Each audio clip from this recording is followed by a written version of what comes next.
တန်တနာတွေ့ဆုံကြောင်းတရားတည်တနာတော်ပါတရားတန်တနာတွေ့ဆုံကြောင်းတရားတည်တနာတော်အခုဘဝမှာတော့စေဘဝကံကြောင်းအကောင်းရှိလို့ဒီဘဝမှာနာတွေ့ဆုံကြနာလောက်ဘဝစဉ်ဒီမှာပရိစ္ဆသမုပ္ပါစွာကြောင်းကျိုးစတ်တရားတည်တနာတော်တင်္ကာရဝိညာဉ်တဆန်တင်္ကာရဆိုတာကံဟောအကြောင်းစေဘဝတုန်းကဖြစ်ခဲ့တဲ့အကြောင်းတစ်ခုအကယ်၍ဒီစေဘဝတုန်းကကံကုန်ပြီးစေဘဝတုန်းကတည်ပြီးဆိုရင်ဘဝပြောင်းလာတဲ့ဝိညာဉ်နဲ့ပရိတန်တိလန်တေးအခုဒီကမ္မဘဝစာတီးနဲ့တရားတဆတ်အခုတကမိုင်းတို့အလူရှင်သူနဲ့ကံတရားကအကြောင်းကောင်းရင်အကျိုးကောင်းမယ်လို့ဒီလိုယုံကြည်ရမယ်ဟုတ်တယ်နော်ဒီလိုဒီကမ္မဘဝဆိုတာတာနာလူဒီဖြစ်စေတိနာစောက်တီဖြစ်စေတမတဝိပဿနာတရားအာထုတ်တီဖြစ်စေဒီကမ္မဘဝဆိုကောင်းတဲ့အကြောင်းတရားဟုတ်တယ်နော်ကောင်းတဲ့အကြောင်းတရားဒီလိုကောင်းတဲ့အကြောင်းတရားအတူပြုခဲ့မယ်ဆိုရင်တော့ဘဝကိုမိသားစုတွေကိုအမျိုးတွေတော့ပြီးတွေ့ပြန်တယ်ဒီလောက်ဘဝတွေ့ဆုံကြောင်းတရား၄ပါးဆိုတော့မြတ်စွာဘုရားဟောပြတဲ့အတိုင်းနံပါတ်1သမ္မာသတ္ထာတူငီတော်တတ္တတရားတတ္တတရားဆိုတာယုံကြည်မှုဘုရားယုံကြည်တယ်တရားယုံကြည်တယ်တန်ခါယုံကြည်တယ်ကုသိုလ်လုပ်ရင်ကုသိုလ်ရတယ်ကိုလူတန်းကိုရတယ်ဆိုပြီးယုံကြည်မှုတတ္တတရားဟုတ်တယ်နော်အဓိကတတ္တတရားအကြောင်းကောင်းတဲ့တတ္တတရားတူညီမှုရှိရမယ်မိသားစုအတိုင်းထားပါတော့ယောက်ျားလူမယ်စဉ်မိန်းမနဲ့တာတူခေါ်မယ်မိန်းမနဲ့တူညီတဲ့တတ္တတရားဖြစ်ရမယ်တတ္တတရားတူညီမယ်ဆိုရင်တော့ဘဝပြန်တွေ့မယ်တော့ဘဝပြန်ဆုံးမယ်တဲ့နံပါတ်2သမ္မာတိနာကိုကျင့်တရားတူညီရမယ်ဟုတ်တယ်နော်ကိုကျင့်တရားဆိုတာဒီခဏတော့၅ပါးတိလကိုထိန်းတည်ဖြစ်စေ10ပါးတိလကိုထိန်းတည်ဖြစ်စေတဲ့တူညီတဲ့အကျင့်တရားမိန်းမ၅ပါးတိလခံယူယောက်ျားလည်းခံယူရမယ်အဓိကကိုကျင့်တရားအကြောင်းတရားနဲ့တူညီမယ်ဆိုရင်တော့ဘဝလည်းပြန်တွေ့ဆုံအောင်မယ်နံပါတ်3သမ္မာစာကတူညီတော့အလူစာကဆိုတာအလူတရား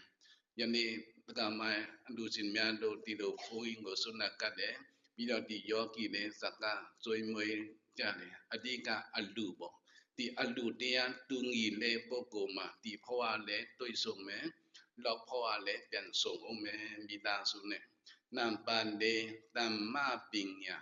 တူညီတော့ပညာတရားဟုတ်တယ်နော်ပညာတရားတူညီတဲ့အကြောင်းတရားလေးခုဒီဘဝမှာဆုံးပြီးတော့ဘဝမှာလည်းဒီကုသိုလ်အကြောင်းတရား၄ပါးနဲ့တော့ဘဝမှာလည်းပြန်ဆုံးအောင်မယ်အဓိကတန်တနာဆုံးကြောင်းတရား၄ပါးဘယ်နှပါနံပါတ်1တူညီတော့တတ္တတရားတူညီတော့ကိုကျင့်တရားတူညီတော့ဒါနတရားတူညီတော့ပညာတရားနဲ့ဒီတရား၄ပါးကို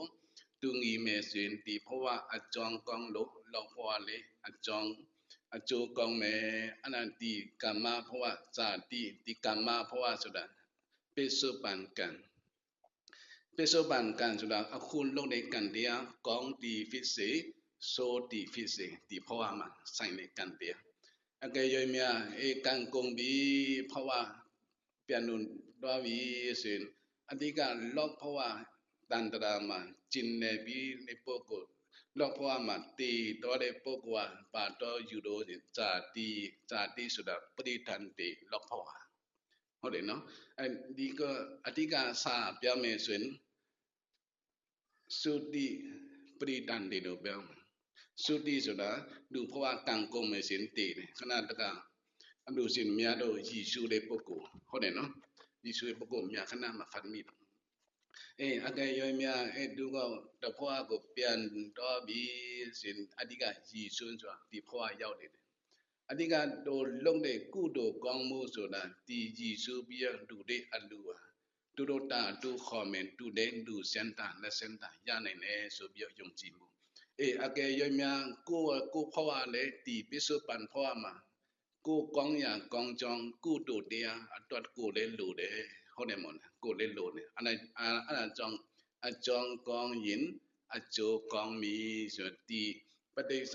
တမှုပါဆိုကြောင်းကျိုးဆက်တရားတေတနာတော်တို့တီတို့မှတ်ထားမယ်နော်ကြောင်းကျိုးဆက်သူကကြောင်းကျိုးဆက်တဲ့အကြောင်းကစေဘဝတီဘဝတဆက်ပြီးတော့တီဘဝလောက်ဘဝတဆက်အကရွေးမြတ်စွာဘုရားတာဒနာမှာမတွေ့ဘူးဆိုရင်တီမှာထွက်လာမရှိဘူးပြန်မစရိယဆိုနေကိုကျင့်တရားပြီးတော့တိနာဓမ္မတိပညာ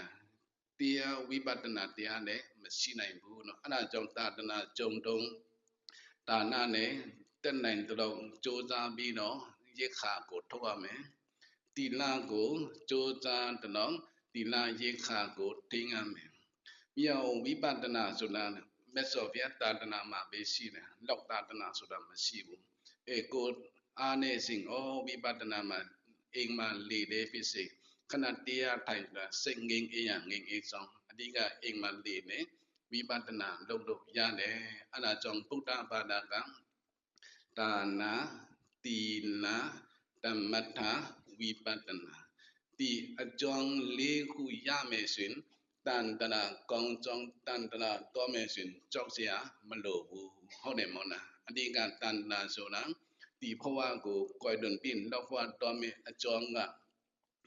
ကိုကဒီနေ့လူလဲရပြီဒီနေ့ကိုကဒီလာယူလဲရပြီဒီနေ့ဝိပဿနာတရားနာလဲရပြီဆိုဒီကောင်းရကောင်းကြောင်းကိုလွတ်ခဲ့ပြီဆိုဒီဘဝကစိတ်ရှာပြီဒီဘဝကအာကိုနဲ့တရားကရှိမယ်ဆိုလောက်ဘဝတော်မယ်ဆိုရင်ကြောက်စရာမလိုဘူးဒီဘဝအကြောင်းကောင်းမျိုးစေ့တွေရှိခဲ့လို့မျိုးစေ့ရှိမယ်ဆိုရင်အတီးတွေအပွင့်တွေအရွက်တွေကိုလူကိုရဟုတ်တယ်မဟုတ်လားအဓိကအကြောင်းကောင်းတို့အကျိုးကောင်းတယ်ဆိုတဲ့ယုံကြည်မှုတတတရားရှိရမယ်အဲ့ဒါကြောင့်မလို့ဒီနေ့တန်တနာတွေ့ဆုံကြောင်းတရားကောင်းဆိုတော့တကယ်တို့မြင်များမှတ်ထားနဲ့မှတ်ထားပြီးတော့ဒီလူသားနဲ့ဒါနအလူလေးတွေတစ္ဆာလေးပြုတစ္ဆာပြုပြီးတော့ကျန်တဲ့မိသားစုတွေကိုကျမ်းမာစေစံတာဖြစ်ပါစေမြတ်တော်ဒါနအလူဖြစ်ပါစေဆိုပြီးဝမ်းမြောက်ဝမ်းသာနဲ့ဘုန်းကြီးဆိုတာ